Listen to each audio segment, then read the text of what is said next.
I am Christelle from Diabetes Strong, and this is my Dexcom G6 CGM review.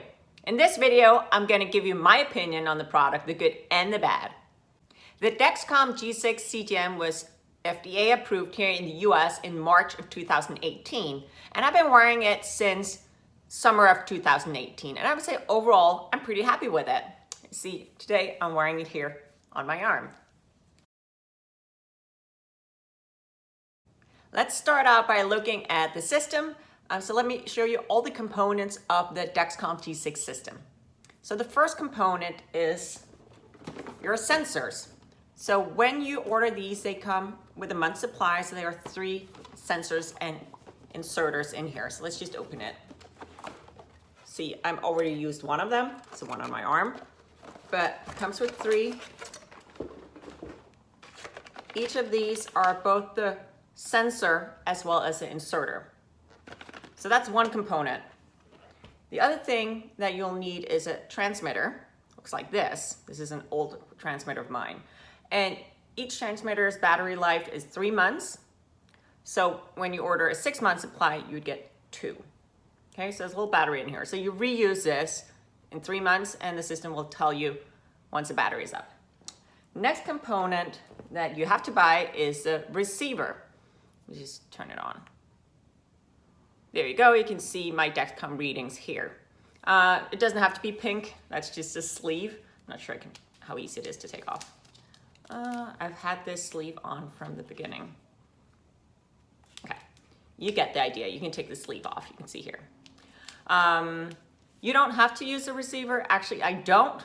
I just turned this off. I get all my readings directly on my phone. So when you're ready to get started with the system, the first component, again, this is both the sensor and the inserter or applicator.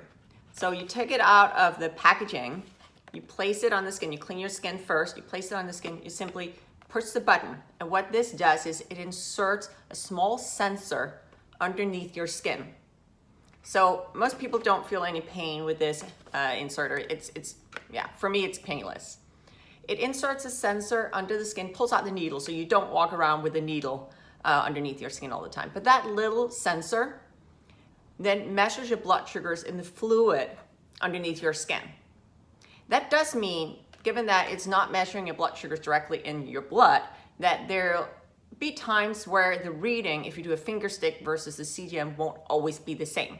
Nothing wrong with that. It's just worth something to think about. So for example, if your blood sugars are rising quickly, the fluid is a little behind. So you might see a higher blood sugar when you do a finger stick. I have a whole video on how to know if your sensor is accurate or not. I will link to that down in the comments below or down in the description field, and you can check that video out if you're interested. But that little sensor, let me just show you. I have an old, so this is what it looks like. So this is a tape. So the applicator leaves this tape on, and then it leaves this little plastic shield, and then you just plug in your transmitter. But let's see if we can even see the sensor. You see there, it's like barely there. You see that? It's hair thin. That's what's left underneath your skin. That also means that, for example, my sensor here, I can tap it. It doesn't hurt. It's not like having a splint or anything like that. Each sensor is meant for a 10-day wear. It's only FDA approved for abdominal wear. So I know I wear it on my arm, but that's just what I prefer. But on your stomach, that's what it's FDA approved for. So after 9 days, when there's 24 hours left, the system will alert you, and you also get like 2-hour alerts. I think there's also 6-hour alerts. So it's not like you'll be surprised when the 10 days are up. So after the 10 days, you simply just peel off, it's a bandage, basically like a bandage. You peel that off. You can use a glue remover if it really sticks to your skin. I do that. I can leave a link to a video on how to remove it without any pain down in the comment fields. So again, 10-day wear, then you peel it off. Some people do restart it, wear it longer. It's only approved for 10-day wear. You then get your readings, so that means your blood sugar readings sent directly to your phone, to your receiver, or you can also use a share functionality so that you can see it on your Apple Watch, or I have it on my Fitbit watch. So there's a lot of different ways of viewing your data. You can also set the alarms.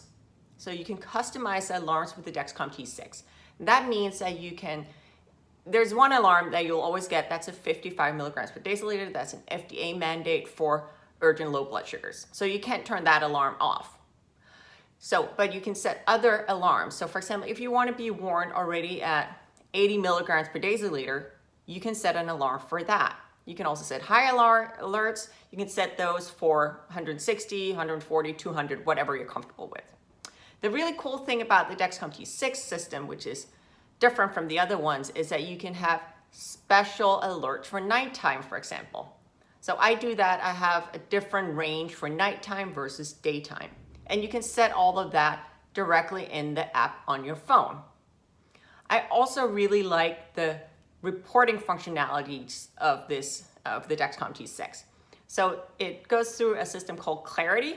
So you can either go on your laptop or you can download the Clarity app and you can see your readings for up to the last 90 days. And the reporting is really good. It's really easy to see trends. I really like the daily reports. You can also add comments like, okay, I ate, I exercised, this is the insulin I took. So all of that you can add to the report.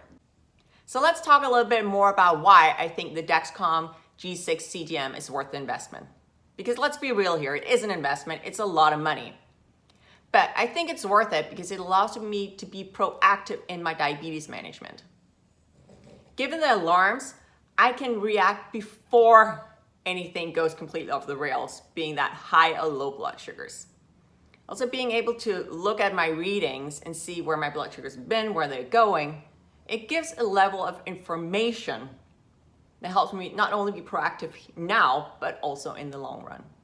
And given I can set the alarms to whatever level I need it to be, it means I rarely have low blood sugars anymore because the system will alert me before I get to that point. I also really appreciate the reporting functionality. So as I mentioned before, I use Clarity for that. And the Clarity app, it really, whether or not I look at information from the last week, the last month, or the last 3 months, it makes it easier to go in and pinpoint trends so that I can make changes to my care. Comparing the Dexcom G6 CGM to earlier iterations of the Dexcom sensors, so I've used both the Dexcom G4 and I've used the G5, I would say that the G6 is a much better product. And there's a lot of different reasons for that. First one being the insertion process. Older iterations, you had this big needle, it was somewhat painful. So I showed you this is in the packaging, the inserter for the G6. So this is one that's used. I wanted to show you. So you basically place it against the skin and you just push the button and it's inserted pain-free. It's super fast. Only downside is that this whole bad boy is trash. They do not have a recycling program. You can take it apart. I have a video on how to do that, but generally, this just goes in trash. It's a single use. The other benefit is that the Dexcom G6 is much smaller.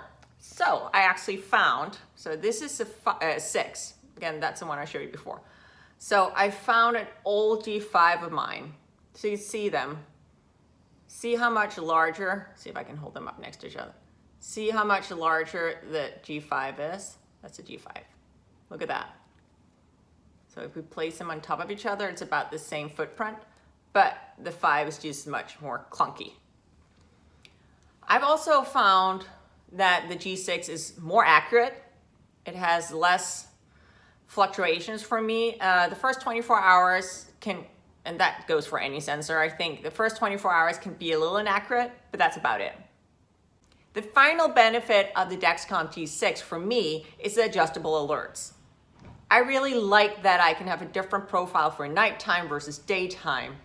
And also just that I'm not forced into having a range from, let's say, 120 to 180. I can adjust it so that it fits my needs.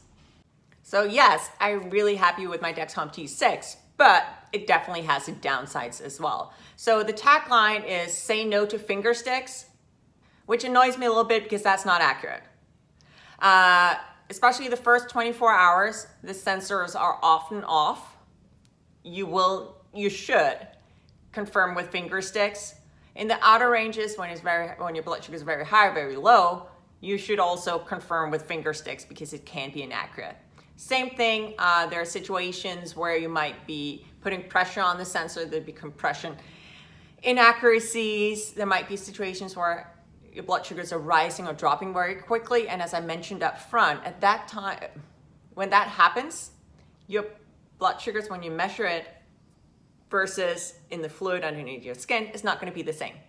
So I personally always carry around a glucometer, so a finger sticker, for those situations. The other issue that has come up is that, unfortunately, and I've seen this a lot in the diabetes community, some of the applicators are faulty. What happens is that they insert the needle and then they get stuck. I've had that happen once. Simply what that means is that given that the sensor, everything is still in there, the applicator is simply just stuck on the skin like this. Of course, that's not optimal. I mean, it didn't hurt. The needle was still stuck in me. It didn't hurt. It was really hard to get off. And I'm glad I had help. Some people have resolved this issue with like knocking it with a wooden spoon. There's also a little like hole here where you can try and prod it off. That did not work for me. I had to simply pull it all off and I was fairly bruised after. The other thing is that the glue, so, the Band-Aid I showed you. So this is not sticky anymore because I've had it lying around for a while, but this is glue basically. The glue can be really, really tough on your skin. Some people see allergic reactions. That's obviously not good. For me, I don't have that. I do have sensitive skin, meaning that I have to use glue removers to take off the sensor so that it doesn't like peel off the top of my skin, and my skin looks very irritated after. For me, still worth it. I'd say the other downside is, we talked about it before, it's an expensive product. That unfortunately means for some people that they can't afford it, especially if they have to pay, 100% out of pocket or the majority out of pocket. And then the final thing that I've heard a few people mention is the data overload. Because you will be having access to your blood sugar data 24/7. For some people, that's too much. I would say that what you can always do is you can always turn off all your alarms but the urgent low, because you still want to be warned before going low, right?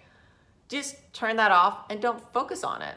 And then use it for, again, the lower alerts. Use it for looking for trends. So when you look back at your data, you can still look for trends. You can still make adjustments. So those would be my top pros and cons for the Dexcom G6. So do I think the Dexcom G6 CGM is worth the investment? Absolutely. For me, at least it is. So what it helped me with is it significantly reduced my amount of lows. It has allowed me to be more proactive in my diabetes management. And then finally, it has allowed me to quickly be able to identify trends so that I can make meaningful changes to my diabetes management. That's it for me today. Thank you so much for watching.